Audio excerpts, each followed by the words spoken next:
എന്റെ അമ്മേ.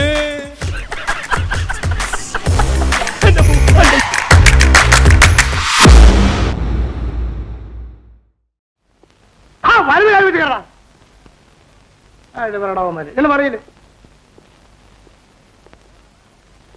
എന്താ വേടാ? ഒരു ലോറി കൈവശം ഉണ്ടെന്ന് വെച്ച് എവിടെയും കൊണ്ടുവന്നെങ്കിൽ ചാരിക്കളയാമെന്നോ? ഈ രാജ്യത്ത് ചില ട്രാഫിക് റൂൾസ് ഉണ്ട്, അറിയാവൂടാ? ഒരു ചായ കുടിക്കാൻ വേണ്ടി പോയതാ മോനെ, ക്ഷമിക്കണം.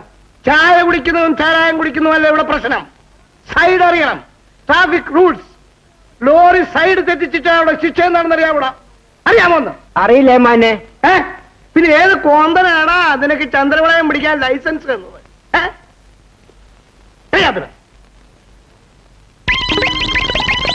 പാരട്ട ഒഴിഞ്ഞ കീശയുമായിട്ട് വന്നിരിക്കുന്നു. ഏരാവുന്നേരട്ടോ ഇവരുടെ പേരില് ഒരു ചാർജ് ഷീറ്റ് തയ്യാറാക്കിയത്. ഒരു 500 രൂപ എല്ലാം കെട്ടിവെച്ചിട്ട് പൊക്കോട്ടെ. മദ്യപിക്കാനായിട്ട് പോയിരുന്നു എന്നൊരു ക്ലാസ്സോടെ ചേർത്തനെ. പോകടാ.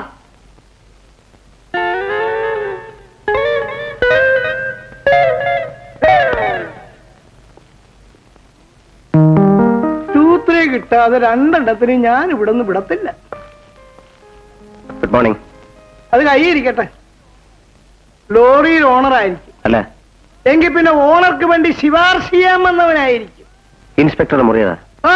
പിന്നെ ഇൻസ്പെക്ടർ എന്നിട്ട് എന്താ ചെയ്യാനാ? ഒരു ഇൻസ്പെക്ടർ വിചാരിച്ചാലും ഈ തൊണ്ടി പോകുന്നിട്ട് ഒന്നും പുളുത്താനില്ല. ഞാൻ പിടിച്ചാൽ ഒരു പിടിയായിരിക്കും. ഇവര് എന്ത് കുറ്റാ ചെയ്ത്? ലോറി സൈഡ് തെറ്റിച്ചിട്ടെന്ന്. അപ്പോഴാണ് സ്കൂൾ ബസ് ഇങ്ങോട്ട് വന്നത്. പിഞ്ചു കുഞ്ഞുങ്ങളും പൊന്നുപോലത്തെ വാധ്യായനിമാരുമാണ് അതിനകത്തുള്ളത്. ലോറി സൈഡ് തെറ്റിച്ചിട്ടുള്ള വിവരം അവർക്കറിയാമോ? ഒരൊറ്റ ഇടിയാണ്. പൊടി കാണുമോ? ഭാവിയിൽ ഇന്ത്യൻ യൂണിയൻ പ്രസിഡന്റ് ആകാനുള്ള പൗരൻ വരെ അതിനകത്തുണ്ട്. അത് ഓർക്കണം. ഏതായാലും സ്കൂൾ ബസ് വന്ന് ലോറിയിൽ ഇടിച്ചില്ലല്ലോ സാറേ. സാറോ? ഞാനിങ്ങനെ നല്ല സാറാവുന്നത് തന്നെ 1ാം ക്ലാസ് പഠിപ്പിച്ചിട്ടുണ്ടോ? എനിക്ക് പോണേ. ഒരു ഒപ്പിട്ടിട്ട് പോയേക്കാം. ഒപ്പോ? ആരുടെ ഒപ്പ്? എന്തൊപ്പ്? ഇവിടുന്ന് സ്ഥലം മാറിപ്പോയ എസ് ഐ അല്ലേ? ആര് പോയില്ലേ? അദ്ദേഹത്തിന് പകരം വന്ന എസ് ഐ ഞാൻ.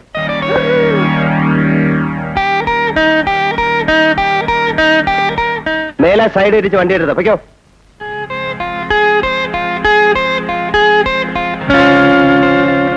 ഞാൻ ആളറിയാതെ പറഞ്ഞു പോയതാണ് ഏമാനെ. അവിടത്തേക്ക് ഒന്നും തോന്നരുത്. ഇവൻ നമ്മളെ അത്ഭുതപ്പെടുത്തി കളഞ്ഞല്ലോ ഗോമതി. സ്ഥലം മാറി വരുന്ന വിവരത്തിന് ഒരു കത്ത് പോലും അയക്കാതെ വന്നത്. അതാണ് എന്റെ ഒരു സ്റ്റൈല്.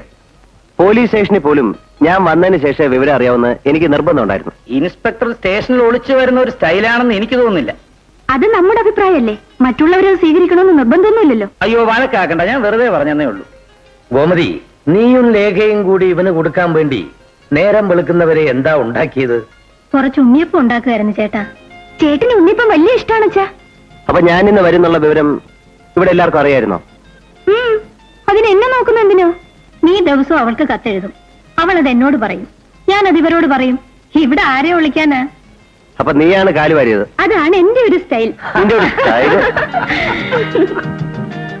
അമ്മാവന്റെ മകളായി പോയില്ലേ? പഠിത്തമൊക്കെ നിർത്തി വീട്ടിലിരുന്ന് ബോറടിക്കല്ലേ? ദിവസം ഓരോ കത്ത് എഴുതിയിട്ടേക്കാന്ന് കരുതി. പാവം, വല്ലതും വായിച്ചോണ്ടിരുന്നോട്ടെ എന്ന് കരുതി. അല്ലേ നീയാ? വരാതെ ഏട്ടാ, വരാതെ. പിന്നെ എനിക്കൊരു കാര്യം അറിയാനുണ്ട്. എന്താ? പഠിച്ചുകൊണ്ടിരുന്നപ്പോ പഠിത്തം കഴിയട്ടെ എന്ന് പറഞ്ഞു, പഠിത്തം കഴിഞ്ഞപ്പോ ഉദ്യോഗം കിട്ടട്ടെ എന്ന് പറഞ്ഞു, ഉദ്യോഗവും കിട്ടി. ഇനി എന്താ ഭാവം? നിന്റെ ഭാവം എന്താ അതെന്നറിയട്ടെ. എനിക്കിനി ഇങ്ങനെ നിൽക്കാൻ പറ്റില്ല. വേണ്ട, നീ ഇവിടെ ഇരുന്നോ. നിന്നോട് ആരെങ്കിലും നിൽക്കാൻ പറഞ്ഞോ? പിന്നെ കളിതമാശയൊക്കെ പോവും. ജയേട്ടന് ഒരു നോട്ടമുണ്ട്. ജയേട്ടന് നോട്ടോ? ആരെ? നിന്നെ? നിനക്ക് നോട്ടമുണ്ടോ? പിന്നെ വേറൊന്നും വേണ്ടേ? അതിരിക്കട്ടെ, ജയേട്ടന് നോട്ടം ഉണ്ടെന്ന് നിനക്ക് എങ്ങനെ മനസ്സിലായി? ആണിന്റെ നോട്ടം കണ്ട പെണ്ണിന് മനസ്സിലാവില്ലേ? ഓഹോ, പെണ്ണിന് അങ്ങനെ ഒരു സാമർഥ്യം ഉണ്ടോ? ശരി, എങ്കിൽ ഈ നോട്ടത്തിന്റെ അർത്ഥം എന്താന്ന് പറയാം. പറയട്ടെ? പൊന്നു മോളെ, കുട്ടിക്കാലം മുതൽ നമ്മൾ ഒരുമിച്ച് വളർന്നതാ, വേറെ ആരെയും നീ കെട്ടല്ലേടി മോളേന്ന്. ഒലക്ക വിഴുങ്ങി. എടി പെണ്ണെ ലേഖേ, നീ എന്നെ അല്ലാതെ വേറെ ആരെയെങ്കിലും കല്യാണം കഴിച്ചാൽ നിന്നെയും കൊല്ലും, ഞാനും ചാവും. അതായിരുന്നു അർത്ഥം. മനസ്സിലായോ? സുരേഷ്, അപ്പച്ചി വിളിക്കുന്നു, കാപ്പി കുടിക്കാനാ. ഈ അപ്പച്ചിമാരെ കൊണ്ട് തോറ്റല്ലോ.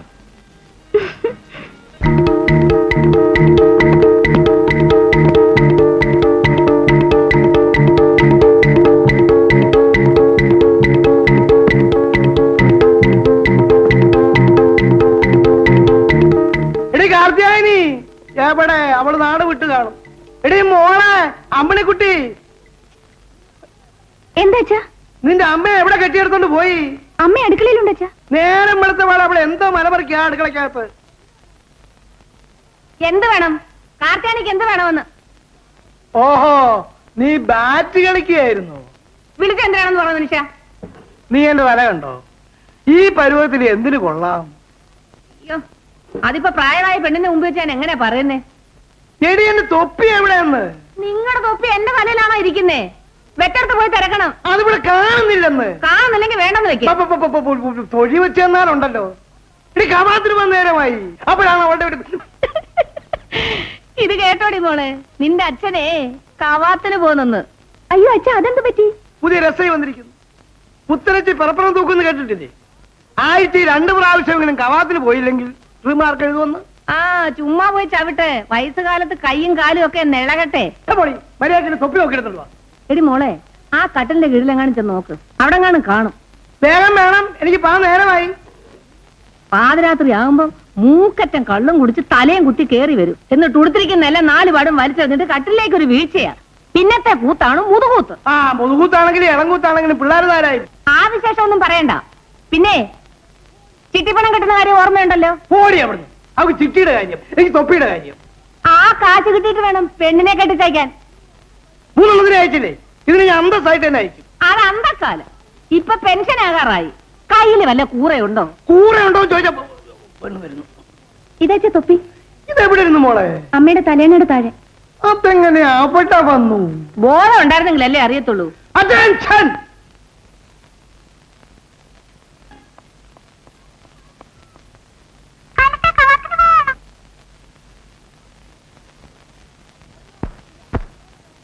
അല്ല, നിന്റെ അമ്മയുടെ നായരെ കാണാൻ പോന്നു. എന്താ പ്രശ്നം? പിരിവ് കൊടുത്തു മുടിഞ്ഞു സാറേ. ഇന്നലെ വെള്ളപ്പൊക്കത്തിനാണെന്ന് പറഞ്ഞ് പിരിച്ചുകൊണ്ടുപോയി. ഇന്നത്തെ കിണർ കുഴിക്കാന്ന് പറഞ്ഞ് വന്നിരിക്കുന്നു. പിന്നെ തോട് കുഴിക്കാനാണോ? വെള്ളപ്പൊക്കം വന്നപ്പോ വെള്ളം മലീനവശമായി. എന്തായി? മലീനവശം, അതായത് അഴുക്ക്. വെള്ളമൊന്ന് ഇറങ്ങിയിട്ട് കിണർ കുഴിച്ചാ പോരെ? പോരെ സാർ, അതുവരെ പൊതുജനങ്ങൾ എങ്ങനെ വെള്ളം കുടിക്കാതെ കഴിയും? അപ്പൊ മലീനവസ്ഥന്റെ പേരെന്താ? ഗോപി. വെറും ഗോപിയല്ല സാർ, പിരിവൻ ഗോപി. പിരിവൻ ഗോപിയല്ല, പിരിവ് ഗോപി. പിരിവ് ഞങ്ങളുടെ ജനസേവനമാണ്. സേവിച്ചോ, പക്ഷെ എന്നും സേവിച്ചാ ഞങ്ങൾ ഒരുപ്പൊക്കായി പോവും. ഇങ്ങോട്ടിറങ്ങി, ഇങ്ങോട്ടിറങ്ങാൻ. ഇത് പിരിവിനുള്ള രസീത് ബുക്ക് ആയിരിക്കും. അതെ സാർ. നോക്കട്ടെ. ഇത് അച്ചടിപ്പിച്ചിട്ട് എത്ര വർഷമായി? വർഷമോ? കഴിഞ്ഞ ആഴ്ച അടുപ്പിച്ചല്ലേ സാർ? എന്നിട്ട് 1975 എഴുതിയ രസീതിന്റെ കൗണ്ടർ ഫോയില് ഇതിലുണ്ടല്ലോ. അത് പിന്നെ രാഷ്ട്രീയമല്ലേ സാർ, ചിലപ്പോ ചില തിരുമാറികളൊക്കെ കാണും. അത് ശരി. വേറെ രസീത് ബുക്ക് ഉണ്ടോ കയ്യില്? ഇല്ല സാർ. നോക്കട്ടെ. ഒന്ന് കിട്ടി, ഒന്നുകൂടെ കിട്ടി.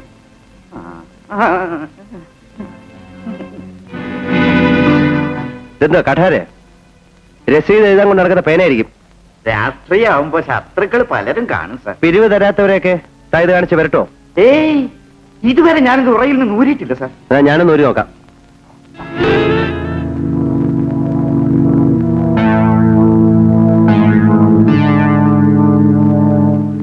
ഇയാളുടെ പേരിൽ ഒരു പെറ്റീഷൻ എഴുതി സ്റ്റേഷനിൽ തന്നേക്ക്.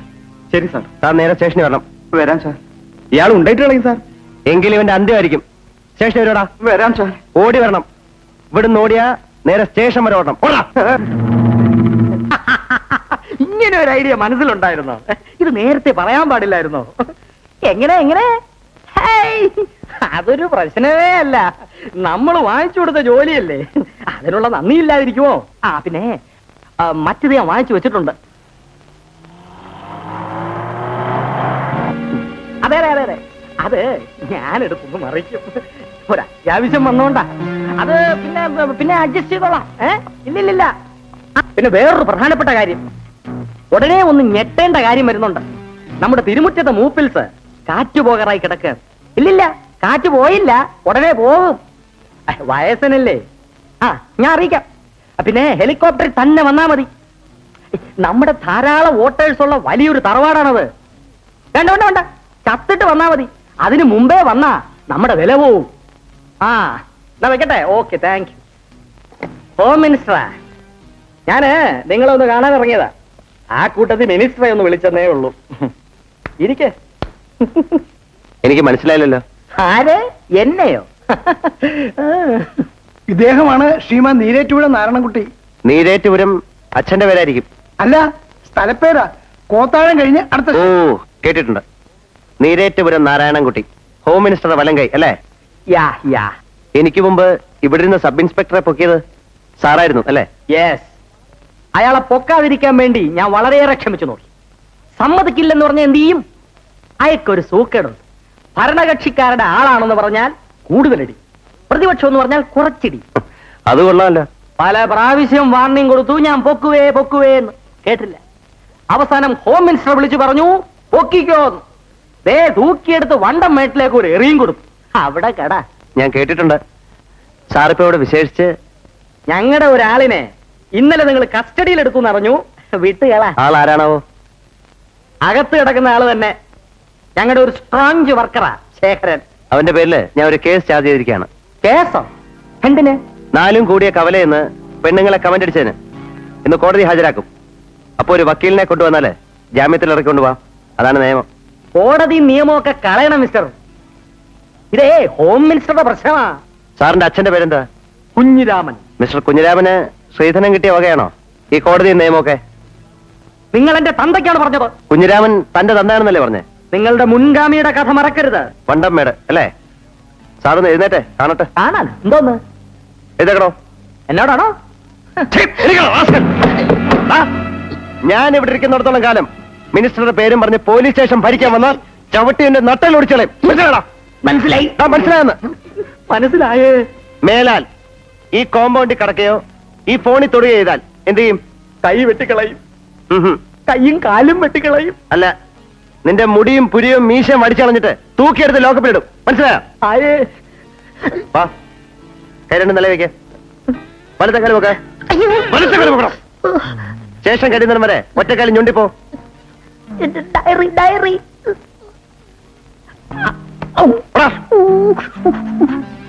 ആ എസ്കോർട്ട് കാർ ഉണ്ടായിരുന്നെങ്കിൽ അതിലെങ്കിലും പോകാമായിരുന്നു. പാർട്ടി മീറ്റിംഗിന് പോകുന്നതുകൊണ്ടാ ഞാൻ എസ്കോട്ട് വേണ്ട. നമ്മളില്ലാതെ മീറ്റിംഗ് തുടങ്ങില്ലല്ലോ. അല്ല, ശിക്ഷയായി പോയി. മിനിസ്റ്റർ ഇല്ലാതെ പാർട്ടി മീറ്റിംഗോ? എന്താണക്കപ്പാ, വല്ല രക്ഷയുണ്ടോ? വർക്ക്ഷോപ്പിൽ കൊണ്ടുപോകേണ്ടി വരുമെന്നാ തോന്നുന്നത്. പക്ഷെ വർക്ക്ഷോപ്പിൽ എങ്ങനെ എത്തിക്കും? കെട്ടിവലിച്ചോണ്ട് പോണ്ടേ? എനിക്കതല്ല.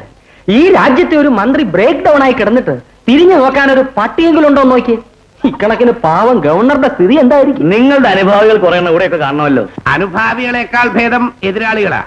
എതിരാളികൾ എതിർക്കുമെന്നറിയാം. അനുഭാവികൾ തരം കിട്ടിയാൽ കാല് വരാൻ നോക്കും. സാറേ, ഇതുപോലൊരിക്കൽ ഞാനും നമ്മുടെ മറ്റേ മന്ത്രിയും കൂടി അദ്ദേഹത്തിന്റെ ബെൻസിലൊന്ന് യാത്ര ചെയ്തു.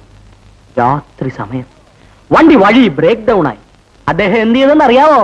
എന്റെ ഗുരുവായൂരപ്പാ, വണ്ടി സ്റ്റാർട്ടാക്കി തരണേ എന്ന് പറയുകയും ചവിട്ട് ഗോപാലപിള്ള എന്നൊരു അലർച്ചയും. എന്ത് അതിശയമാണെന്നോ. വണ്ടി സ്റ്റാർട്ടായി പുഷ്പം പോലെ ഓടിപ്പോവുകയും ചെയ്തു. വണ്ടിയല്ല, ഭരണം ബ്രേക്ക് ഡൗൺ ആയാലും ഇറക്കി വിടല്ലേ ഗുരുവായൂരപ്പ എന്ന് പറഞ്ഞുകൊണ്ട് അദ്ദേഹം ഒരു ചവിട്ട് കൊടുത്താൽ മതി, ചക്രം ഉരുണ്ടോളും. ഈ SIയെ തൂക്കി കാസർഗോഡിന് തട്ടാൻ ഞാൻ മിനിസ്റ്ററോട് പറഞ്ഞിട്ടുണ്ട്. തട്ടിക്കള മുതലാളി, പോട്ടെ, അതിർത്തി കിടന്ന് മഞ്ഞു കൊള്ളട്ടെ. പക്ഷെ വന്നതല്ലേ ഉള്ളൂ. ഉടനെ പൊക്കിയ പരാതി ഉണ്ടാകുമെന്ന് അദ്ദേഹം പറയുന്നു. എന്തോന്ന് മുതലാളി? പോകാൻ പറ മുതലാളി. ആ ദുഷ്ടനെ ഇവിടുന്ന് പൊക്കാതെ എന്നെ പോലുള്ളവർക്ക് ഇവിടെ ജീവിക്കാൻ ഒക്കില്ല. ചേട്ടനെന്താ കുഴപ്പം? ചൂത്തിരി കിട്ടിയിരുന്നത് മുഴുവൻ നിരോധിച്ചു കളഞ്ഞില്ലേ? അതില്ലാതെ ഒരു പോലീസുകാരൻ ജീവിക്കാനൊക്കോ മുതലാളി? അവനെ ഞാൻ ശരിയാക്കി തരാം, നിങ്ങൾ ധൈര്യമായിരിക്കേ. മുതലാളിയും സ്വപ്പം കുടിക്കും മുതലാളി, ഒരു രസവും ഇല്ലല്ലോ. ഞാൻ കുടിക്കാറില്ലെന്ന് നാരായണൻകുട്ടിക്ക് അറിഞ്ഞുകൂടെ? മുതലാളി തന്നെ ഉണ്ടാക്കി വിൽക്കുന്നത് കുടിച്ചാ ചത്തുപോകുമെന്ന് പേടിച്ചിട്ടായിരിക്കും. അതൊന്നും അല്ലടേ, ഒരു മുതലാളിയും കുടിക്കത്തില്ല. നമ്മളെ കൊണ്ട് കുടിപ്പിക്കും. നമ്മൾ അങ്ങനെ കുടിച്ച് കുടിച്ച് ഹനുമാന്മാരാകുമ്പോൾ അവരത് കണ്ടു രസിക്കും. അതാണ് അവരുടെ ഒരു സ്റ്റൈൽ. ചേട്ടാ, എന്താ ചേട്ടാ ഒന്നുകൂടി വേണ്ട, ഇത് രണ്ടാമത്തെ കുപ്പിയാ, എനിക്ക് മതിയടാ. ആ മുതലാളി വന്ന കാര്യം പറഞ്ഞില്ല. ഇപ്പോഴത്തെ കേസിൽ മുതലാളി ജയിച്ചു. എന്നാലും സൂക്ഷിക്കണം. SI ആള് വിന്താളന. അവൻ എന്റെ രോമത്തിൽ തൊടാൻ പറ്റില്ലടോ. രാമ. ഭാഗ്യലക്ഷ്മി, ചേച്ചി. അയ്യോ മഹാലക്ഷ്മി. അക്ഷലക്ഷ്മി. ഇവർക്ക് പതിവുള്ള കൊണ്ടുവന്ന ഇതാ അപ്പൊ പോവല്ലേ? കുപ്പി കുറച്ചുകൂടെ ഉണ്ടല്ലോ മുതലാളി. അവനെ ഞങ്ങൾ കൊണ്ടുപോയിക്കോട്ടെ. അത് ചോദിക്കാനുണ്ടോടാ? സ്പിരിറ്റിൽ ചായം കലക്കിയതാണെങ്കിലും അവന്റെ സ്പിരിറ്റ് എങ്ങനെ ഇരിക്കും? പക്ഷെ ഞാൻ എങ്ങനെ വീട് വെച്ചു? ഈ തിണ്ണെ കിടന്നോട്ടെ മുതലാളി. വേണ്ട വേണ്ട, ഇവിടെ കിടക്കാൻ പറ്റില്ല. ആ. രാത്രിയിലേ വല്ല മന്ത്രിമാരും കയറുമെന്ന് കണ്ടാ. അയ്യോ നേരാ. എന്റെ ഭഗവാനെ, ഇതുങ്ങൾ വേണ്ട ഇത് എപ്പോ വന്ന് കിടന്നു? അശ്ലീകരം. ദേ അങ്ങോട്ട് എഴുന്നേറ്റ്. എഴുന്നേക്കാൻ നേരെ വന്നു. മണി എത്രയായി? ഇന്ന് കവാത്തുള്ള ദിവസം. ചേട്ടൻ ഇന്ന് കവാത്തിന് പോണ്ട, ഞാൻ അവധി തന്നിരിക്കുന്നു. നമ്മൾ ആരാ അവധി കൊടുക്കാൻ? ആരാണെന്നോ? നീരേറ്റ് വീണ നാരായണൻകുട്ടിയെ പറ്റി നിനക്കെന്തറിയാം?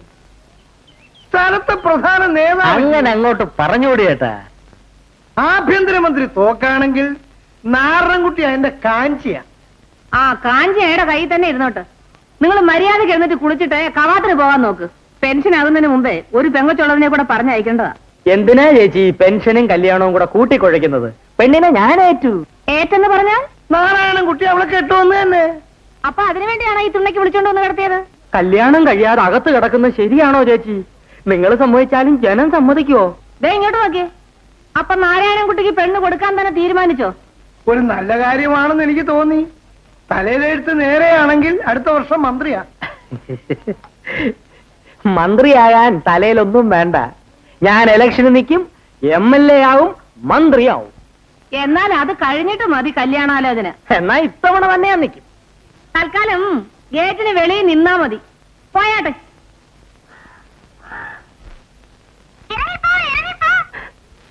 എവിടെന്ന് കിട്ടിയേട്ടാ ഈ പുള്ളിനെ? എന്ത് പറയാനാ? ഒരു കള്ളന്റെ വീട്ടിൽ തൊണ്ടിയെടുക്കാൻ ചെന്നപ്പോ എന്റെ ഗതികേടിന് ഞാൻ ചൂണ്ടിക്കൊണ്ട് പോന്നതാ. സർവ്വ എരപ്പാളത്തിന് പോകാൻ പഠിപ്പിച്ചു വെച്ചിട്ടുണ്ട്. പോരാത്തത് ചേട്ടനും പഠിപ്പിച്ചു കാണും. വന്നു ചേർന്ന് എരപ്പാളികളെ ആക്ഷേപിക്കുന്നു എന്ന് മാത്രമല്ല, ഇപ്പൊ അത് എന്നെ ആക്ഷേപിച്ചു തുടങ്ങിയിരിക്കുന്നു. എനിക്ക് തന്തയ്ക്ക് വിളിക്കാനേ നേരമുള്ളൂ. എന്നാ ഞാനും കൂടി ഒന്ന് വിളിച്ചേക്കാം. എടാ എരപ്പാളി, ദേ ഈ രേഖയാണ് ഭാഗ്യരേഖ. ഇംഗ്ലീഷിൽ ഇതിനെ മിസ് ഫോർച്യൂൺ ലൈൻ എന്ന് പറയും. നമ്മുടെ ജീവിതത്തിലെ ജയാപജയങ്ങൾ കാണിക്കുന്നത് ഈ ലൈനാണ്. നിങ്ങളുടെ കയ്യിലെ ഭാഗ്യരേഖ നല്ല തെളിഞ്ഞതാണ്. പക്ഷേ ഇവിടെ ഒരു കട്ടുണ്ട്. അതിനെ പ്രതിബന്ധം എന്ന് പറയും. 2 വയസ്സിനും 22 വയസ്സിനും ഇടയ്ക്ക് എന്തെങ്കിലും സംഭവങ്ങൾ നടന്നിട്ടുണ്ടോ? ഉണ്ട്, എനിക്കുണ്ട്. അവനാണ് പ്രതിബന്ധം. അത് തരണം ചെയ്തിരിക്കുന്നു. ഇനി അങ്ങോട്ട് വാണം വിട്ട പോലെ കേറ്റമാണ്. സാറോ? അയ്യോ സാറാണോ? ഇതെന്ന് തുടങ്ങി? തുടങ്ങിയതല്ല, ഞങ്ങൾ പരമ്പരയായിട്ട് ജ്യോത്സ്യന്മാരാ. പിന്നെ സ്വപ്പ രാഷ്ട്രീയം നോക്കിയെന്നേ ഉള്ളൂ. സാർ ഇവിടെ? ഞാൻ തൽക്കാലം അടുത്ത മുറി താമസിന് വന്നിരിക്കേ. എന്നാ സാർ മുറിയിലിരുന്നാട്ടെ, ഞാൻ ഈ കേസ് കെട്ടുകളെ ഒന്ന് പറഞ്ഞയച്ചിട്ട് വരാം. ഓ സാറ് ക്ഷമിക്കണം. ഞാൻ അന്ന് സാറിനെതിരായിട്ട് മുദ്രാവാക്യം വിളിച്ചത് എന്റെ പാർട്ടി പറഞ്ഞതുകൊണ്ടായിരുന്നു. അവസാനം ആ പാർട്ടി തന്നെ എന്നെ ടാങ്കിൽ അടിച്ചു. കാര്യം സദാചാര വിരുദ്ധം. മനസ്സിലായില്ല. എന്റെ പൊന്ന് സാറേ, ഞാൻ ഒരു പെങ്കൊച്ചുമായിട്ട് ലോഹ്യത്തിലായിരുന്നു. ഇടയ്ക്കിടയ്ക്ക് അവിടെ വീട്ടിൽ പോയി കിടക്കുമായിരുന്നു. കൈ കിട്ടുന്നതിന്റെ പങ്ക് കൊടുക്കുമെന്നും കണ്ടോ. അങ്ങനെ കഴിയുമ്പോ പാർട്ടിയിലെ ചില പ്രമാണിമാരവളെ നോട്ടുവിട്ടു. എന്നിട്ട് ഞാൻ പല്ലും നഖവും കൊണ്ട് എതിർത്തു. അതിനവരെന്ത് ചെയ്തെന്നറിയാവോ? ഒരു രാത്രി കുറെ ചോട്ടാ നേതാക്കളെ കൊണ്ടുവന്ന് അവിടെ വീട്ടിൽ നിന്ന് എന്നെ പിടിച്ചിറക്കി എന്റെ പല്ലും നഖവും പറിച്ചു കളഞ്ഞു. അതായത് എന്നെ പൊതിരെ തല്ലി. പിറ്റേന്ന് പാർട്ടിന്ന് ഡിസ്മിസ്. അടുത്ത ആഴ്ച ഞാൻ അവളെ രജിസ്റ്റർ കല്യാണം കഴിക്കാൻ ഇരിക്കുവായിരുന്നു സാറേ. അതിനുശേഷം കണ്ടുപിടിച്ച പുതിയ സേവന മാർഗമായിരിക്കും ഇത്. എന്ത് ചെയ്യാൻ സാർ, ഒരു മുഴം വയറില്ലേ, ജീവിക്കണ്ടേ. ഈ പുതിയ തൊഴില് എങ്ങനെയിരിക്കുന്നു? ആരുടെയും തല്ലുകൊള്ളില്ല സാറേ. പിന്നെ മറ്റതുപോലെ ഈ പുറം വരവൊന്നും കിട്ടില്ല. ജോത്സരെ, ഏതോ പുതിയ പാർട്ടി വന്നിട്ടുണ്ട്, വല്ലതും തടയോന്ന് നോക്കട്ടെ.